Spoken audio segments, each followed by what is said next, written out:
ಜನಾಕ್ರೋಶ ಯಾತ್ರೆ ಮಾಡ್ತಾ ಇದ್ದಾರೆ ಅಂತ ಹೇಳಿದ್ದಾರೆ. ನಮ್ಮ ಜನಾಕ್ರೋಶದ ಹೋರಾಟದ ಬಿಸಿ ಈಗಾಗಲೇ ಕಾಂಗ್ರೆಸ್ ಪಕ್ಷಕ್ಕೆ ಮುಟ್ಟಿದೆ. ಅವರು ಕೂಡ 17ನೇ ತಾರೀಕು ನಮ್ಮ ಕೇಂದ್ರ ಸರ್ಕಾರದ ವಿರುದ್ಧ ಹೋರಾಟ ಮಾಡಲಿಕ್ಕೆ ಹೊರಟಿದ್ದಾರೆ. ಅದಕ್ಕೋಸ್ಕರ ರಾಜ್ಯದಲ್ಲಿ ಜನವಿರೋಧ ಸರ್ಕಾರ, ಒಂದು ವೇಳೆ ಕಾಂಗ್ರೆಸ್ ಸರ್ಕಾರ ಬಂದ ನಂತರದಲ್ಲಿ ಸಿದ್ದರಾಮಯ್ಯ ಮುಖ್ಯಮಂತ್ರಿಗಳು ಆದ್ಮೇಲೆ ಇವತ್ತು 50ಕ್ಕೂ ಹೆಚ್ಚು ಇವತ್ತು ಅಗತ್ಯ ವಸ್ತುಗಳ ಬೆಲೆಯನ್ನು ಹೆಚ್ಚು ಮಾಡಿದ್ದಾರೆ. ಸಾಮಾನ್ಯ ಜನರು ಬಡವರು ಬಳಸ್ತಕ್ಕಂಥ ಅಗತ್ಯ ವಸ್ತುಗಳ ಬೆಲೆಯನ್ನು ಜಾಸ್ತಿ ಮಾಡಿದ್ದಾರೆ. ಪೆಟ್ರೋಲ್ ಡೀಸೆಲ್ ಮೇಲೆ ಇವತ್ತು ಸಿದ್ದರಾಮಯ್ಯ ಸರ್ಕಾರ ಬಂದಾಗಿನಿಂದ ಪೆಟ್ರೋಲ್ ಮೇಲೆ 3.5 ರೂಪಾಯಿ ಜಾಸ್ತಿ ಮಾಡಿದ್ರೆ ಡೀಸೆಲ್ ಮೇಲೆ ಇವತ್ತು 5 ರೂಪಾಯಿ ಜಾಸ್ತಿ ಮಾಡಿದ್ದಾರೆ. ಇದರ ಪರಿಣಾಮ ಏನು? ಇವತ್ತು ಎಲ್ಲ ಜನಸಾಮಾನ್ಯರಿಗೆ ತೊಂದರೆ ಆಗ್ತಾ ಇದೆ. ಪಾಪ ರೈತ, ಈ ನಾಡಿಗೆ ತುತ್ತು ಅನ್ನವನ್ನು ಕೊಡ್ತಕ್ಕಂಥ ರೈತ ತನ್ನ ಹೊಲದಲ್ಲಿ ಇವತ್ತು ಟ್ರಾಕ್ಟರ್ಗಳನ್ನ ಟಿಲ್ಲರ್ಗಳನ್ನ ಬಳಸಬೇಕು ಅಂತ ಹೇಳಿದ್ರೆ, ತನ್ನ ಹೊಲಕ್ಕೆ ನೀರು ಹರಿಸ್ಕೋಬೇಕು, ಮೋಟರ್ ಬಳಸ್ಕೋಬೇಕು ಅಂತ ಹೇಳಿದ್ರೆ ಇವತ್ತು ಡೀಸೆಲ್ ದುಬಾರಿ ಆಗಿದೆ. ನಿಮ್ಮ ರಾಜ್ಯದಲ್ಲಿ ಭಾರತೀಯ ಜನತಾ ಪಾರ್ಟಿ ಸರ್ಕಾರ ಇದ್ದಾಗ, ಯಡಿಯೂರಪ್ಪ ಅವರು ಮುಖ್ಯಮಂತ್ರಿ ಇದ್ದಾಗ ರೈತ ತನ್ನ ಹೊಲಕ್ಕೆ ಇವತ್ತು ಟ್ರಾನ್ಸ್ಫಾರ್ಮರ್ ಹಾಕೋಬೇಕು ಅಂತ ಹೇಳಿದ್ರೆ 25,000 ರೂಪಾಯಿ ಕಟ್ಟಿದ್ರೆ ಸಾಕಾಗಿತ್ತು. 25,000 ರೂಪಾಯಿ ಕಟ್ಟಿದ್ರೆ ಸಾಕಾಗಿತ್ತು. ಆದ್ರೆ ಇವತ್ತು ಜನಪರವಾಗಿರ್ತಕ್ಕಂಥ, ರೈತರ ಪರವಾಗಿರ್ತಕ್ಕಂಥ ಮುಖ್ಯಮಂತ್ರಿಗಳು ಅಂತ ಹೇಳ್ಕೊಳ್ತಾ ಇದ್ದಾರೆ ಸಿದ್ದರಾಮಯ್ಯನವರು.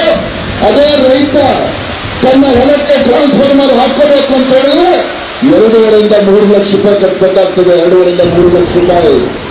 ಹಾಲಿನ ದರ 9 ರೂಪಾಯಿ ಜಾಸ್ತಿ ಮಾಡಿದ್ದಾರೆ. ಪರಿಣಾಮ ಏನು? ಇವತ್ತು ಬಡವರು ಯಾರು ಕೂಡ ಹಾಲನ್ನು ಖರೀದಿ ಮಾಡಲಿಕ್ಕೆ ಸಾಧ್ಯ ಆಗ್ತಾ ಇಲ್ಲ. 9 ರೂಪಾಯಿ ಜಾಸ್ತಿ ಆಗಿದೆ. ಪಾಪ ಬಡವ ತನ್ನ ಮನೆಯಲ್ಲಿ ಮಕ್ಕಳಿಗೆ ಪೌಷ್ಟಿಕ ಆಹಾರ ಕೊಡಬೇಕು ಅಂತ ಹೇಳಿದ್ರೆ ಇವತ್ತು ಹಾಲಿನ ದರ ಜಾಸ್ತಿ ಮಾಡಿದ್ದಾರೆ. ವಿದ್ಯುತ್ತಿನ ದರ ಪರ್ ಯೂನಿಟ್ಗೆ 35 ಪೈಸೆ ಜಾಸ್ತಿ ಮಾಡಿದ್ದಾರೆ. 35 ಪೈಸೆ ಜಾಸ್ತಿ ಮಾಡಿದ್ದಾರೆ. ಎಲ್ಲ ಬೆಲೆ ಏರಿಕೆಯನ್ನ ಮಾಡಿ ಇವತ್ತು ರಾಜ್ಯದಲ್ಲಿ ಇವತ್ತು ಪರಿಸ್ಥಿತಿ ಎಲ್ಲಿಗೆ ಬಂದಿರ್ತದೆ ಅಂತ ಹೇಳಿದ್ರೆ, ಈ ಸರ್ಕಾರಕ್ಕೆ, ಸರ್ಕಾರಿ ನೌಕರಿಗೆ ಸಂಬಳ ಕೊಡಲಿಕ್ಕೂ ಕೂಡ ದುಡ್ಡಿಲ್ಲ. 1ನೇ ತಾರೀಕಾದ್ರೆ ಪೊಲೀಸ್ ಇಲಾಖೆಯಲ್ಲಿ ಸಂಬಳ ಕೊಡ್ತಾ ಇದ್ರು. ಇವತ್ತಿಗೂ ಕೂಡ ಇವತ್ತು ಪೊಲೀಸ್ ಇಲಾಖೆಗೆ ಸಂಬಳ ಕೊಡ್ತಕ್ಕಂಥ ಕೆಲಸ ರಾಜ್ಯ ಸರ್ಕಾರ ಮಾಡಿಲ್ಲ. ಕೊಡ್ತಾರಂತೆ ಸಿದ್ದರಾಮಯ್ಯನವರು. ಯಾಕೆ ಸಿದ್ದರಾಮಯ್ಯನವರೇ? ನಮ್ಮ ಹಿಂದೂಗಳಲ್ಲಿ ಇವತ್ತು ಬಡ ಹೆಣ್ಮಕ್ಳು ಕಾಣ್ತಾ ಇಲ್ಲ ನಿಮಗೆ? ಹಿಂದೂಗಳಿರ್ತಕ್ಕಂಥ ಬಡ ಹೆಣ್ಮಕ್ಳು ನಿಮಗೆ ಕಾಣ್ತಾ ಇಲ್ಲ? ಇವತ್ತು ಯಾವ ಮುಸ್ಲಿಮಲ್ಲಿರ್ತಕ್ಕಂಥ ಅಲ್ಲಿರ್ತಕ್ಕಂಥ ವಿದ್ಯಾರ್ಥಿಗಳು ಹೊರದೇಶಕ್ಕೆ ಕೊಟ್ಟರೆ 20 ಲಕ್ಷದಿಂದ 30 ಲಕ್ಷ ರೂಪಾಯಿ ಏರಿಸಿದ್ದಾರೆ ಹಣವನ್ನ. ನಮ್ಮ ಹಿಂದೂ ಮಕ್ಕಳು ಏನು ಅನ್ಯಾಯ ಮಾಡಿದ್ದಾರೆ? ನಿಮಗೆ ಏನು ಅನ್ಯಾಯ ಮಾಡಿದ್ದಾರೆ? ಸರ್ಕಾರಿ ಕಾಮಗಾರಿಗಳನ್ನು ಕೂಡ 4% ರಿಸರ್ವೇಶನ್ ಕೊಟ್ಟಿದ್ದಾರೆ ಸಿದ್ದರಾಮಯ್ಯನವರು. ಕೇಳಕ್ಕೆ ಇಷ್ಟಪಡ್ತಾರೆ ಸಿದ್ದರಾಮಯ್ಯನವರು. ನಿಮಗೆ ಹಿಂದೂಗಳ ಮತವನ್ನು ಕೊಟ್ಟಿಲ್ಲ ರಾಜ್ಯದಲ್ಲಿ. ಹಿಂದೂ ಸಮಾಜಗಳು ನಿಮಗೆ ಮತವನ್ನು ಕೊಟ್ಟಿಲ್ಲ. ಯಾಕೆ ಮುಸಲ್ಮಾನರಿಗೆ ಓಲೈಕೆ ಮಾಡ್ತಕ್ಕಂಥ ರಾಜಕಾರಣ ಮಾಡಿದ ಜೊತೆ ಹಿಂದೂಗಳಿಗೆ ಅಪಮಾನ ಮಾಡ್ತಕ್ಕಂಥ ಕೆಲಸ ರಾಜ್ಯದ ಮುಖ್ಯಮಂತ್ರಿ ಮಾಡ್ತಾ ಇದ್ದಾರೆ. ಅದಕ್ಕೋಸ್ಕರ ಭಾರತೀಯ ಜನತಾ ಪಾರ್ಟಿ ಜನಾಕ್ರೋಶ ಯಾತ್ರೆಯನ್ನು ಪ್ರಾರಂಭ ಮಾಡಿದ್ದೇವೆ. ಜನಾಕ್ರೋಶ ಯಾತ್ರೆ ಇವತ್ತು ರಾಜ್ಯದಲ್ಲಿ ಪರಿಷ್ಠ ಜಾತಿ, ಪರಿಷ್ಠ ಪಂಗಡಗಳ ಮೀಸಲಿಟ್ಟಿರ್ತಕ್ಕಂಥ ಹಣವನ್ನ ದುರುಪಯೋಗ ಮಾಡ್ತಕ್ಕಂಥ ಕೆಲಸದ ಕಾಂಗ್ರೆಸ್ ಸರ್ಕಾರ ಮಾಡ್ತಾ ಇದ್ದಾರೆ. ನಮ್ಮ ಮಾತು ನಿಷ್ಕೃತಿಗಳು ಇವತ್ತು ಮುಂದೆ ಮೋದಿ ಸರ್ಕಾರ ಇದೆ. ಇವತ್ತು ಡೀಸೆಲ್ ಮೇಲೆ 2 ರೂಪಾಯಿ ಜಾಸ್ತಿ ಮಾಡಿದೆ ಅಂತ ಹೇಳಿದ್ರು. ಡೀಸೆಲ್ ಮೇಲೆ 2 ರೂಪಾಯಿ ಜಾಸ್ತಿ ಮಾಡಿದ್ರು ಸಹ ಜನಸಾಮಾನ್ಯರ ಮೇಲೆ ಹೊರೆ ಆಗ್ತಕ್ಕಂಥ ಕೆಲಸ ನರೇಂದ್ರ ಮೋದಿಜಿಯವರು ಮಾಡಿದ್ದಾರೆ. ಸಿದ್ದರಾಮಯ್ಯನವರು ನರೇಂದ್ರ ಮೋದಿಜಿಯವರು ಟೀಕೆ ಮಾಡ್ತಾರೆ. ಗೊತ್ತಿಲ್ಲ ಸಿದ್ದರಾಮಯ್ಯನವರಿಗೆ. ಯುಪಿಎ ಸರ್ಕಾರ ಇದ್ದಾಗ ಆರ್ಥಿಕ ಶಕ್ತಿಯಾಗಿ ನರೇಂದ್ರ ಮೋದಿಜಿಯವರು ಕಳೆದ 10 ವರ್ಷಗಳ ಆಡಳಿತ ಪರಿಣಾಮವಾಗಿ ಭಾರತ ಜಗತ್ತಿನ 5ನೇ ದೊಡ್ಡ ಆರ್ಥಿಕ ಶಕ್ತಿಯಾಗಿ ಹೊರಮೇಲೆ ಅಂತೇಳಿದ್ರೆ ಇದು ನಾಲ್ಕು ಇದಾಗ್ತಾ ಇರ್ತಕ್ಕಂಥದ್ದು.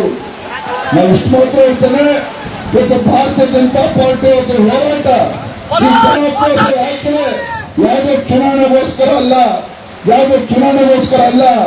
ಇವತ್ತು ಜನಪರವಾಗಿ ಆಡಳಿತ ನೀಡ್ತೇವೆ ಅಂತೇಳಿ ಅಧಿಕಾರದ ಚುಕ್ಕಾಣಿ ಹಿಡಿದಿರ್ತಕ್ಕಂಥ ಈ ಜನವಿರೋಧಿ ಕಾಂಗ್ರೆಸ್ ಸರ್ಕಾರ, ವಿರೋಧಿ ಕಾಂಗ್ರೆಸ್ ಸರ್ಕಾರ, ರೈತ ವಿರೋಧಿ ಕಾಂಗ್ರೆಸ್ ಸರ್ಕಾರ, ಇಂಥ ಹಿಂದೂ ವಿರೋಧಿ ಕಾಂಗ್ರೆಸ್ ಸರ್ಕಾರವನ್ನ ಬುಡ ಸಮೇತ ಕಿತ್ತಕ್ಕಂಥ ಶಕ್ತಿ ಭಾರತೀಯ ಜನತಾ ಪಾರ್ಟಿ ಕಾರ್ಯಕರ್ತರಿಗಿದೆ. ಅದಕ್ಕೋಸ್ಕರ ಆಗ ಇಷ್ಟ ಹೇಳ್ತೇನೆ, ಇವತ್ತು ರಂಗದೇವತೆ ಆಶೀರ್ವಾದ ಬಂದಿರೋದ್ರಿಂದ ನಮ್ಮ ಜನಾಕ್ರೋಶ ಯಾತ್ರೆ ಇನ್ನಷ್ಟು ಕೂಡ ಶಕ್ತಿ ಬಂದಿದೆ, ಬಲ ಬಂದಿದೆ. ರಾಜ್ಯಾದ್ಯಂತ ಪ್ರವಾಸ ಮಾಡಿ ಇಂಥ ಒಂದು ಜನವಿರೋಧಿ ಕಾಂಗ್ರೆಸ್ ಸರ್ಕಾರವನ್ನ, ಇಂಥ ಜನವಿರೋಧಿ ಒಬ್ಬ ರಾಜ್ಯದ ಮುಖ್ಯಮಂತ್ರಿಗಳ ಬಂಡವಾಳವನ್ನು ಬಯಲು ಮಾಡತಕ್ಕಂಥ ಕೆಲಸ ಭಾರತೀಯ ಜನತಾ ಪಾರ್ಟಿ ಮಾಡುತ್ತದೆ. ಅದಕ್ಕೋಸ್ಕರ ಜನಾಕ್ರೋಶ ನಾವು ಶಿವಮೊಗ್ಗಕ್ಕೆ ಬಂದಿರ್ತಕ್ಕಂಥ ಆತ್ಮೀಯ ಕಾರ್ಯಕರ್ತ ಬಂಧುಗಳೇ, ಇವತ್ತು ಭಾರತೀಯ ಜನತಾ ಪಾರ್ಟಿ ಅಂತ ಹೇಳಿದ್ರೆ ಹೋರಾಟ ಅಂತ ಹೇಳಿದ್ರೆ ಭಾರತೀಯ ಜನತಾ ಪಾರ್ಟಿ ನಿಮ್ಮೆಲ್ಲರ ಆಶೀರ್ವಾದ ಬಲ ನಮ್ಮ ಹೋರಾಟಕ್ಕೆ ಇರಲಿ ಅಂತ ಹೇಳಿ ನಿಮ್ಮೆಲ್ಲರೂ ಕೂಡ ತುಂಬಾ ಸಂತೋಷ ಆಗಿದೆ.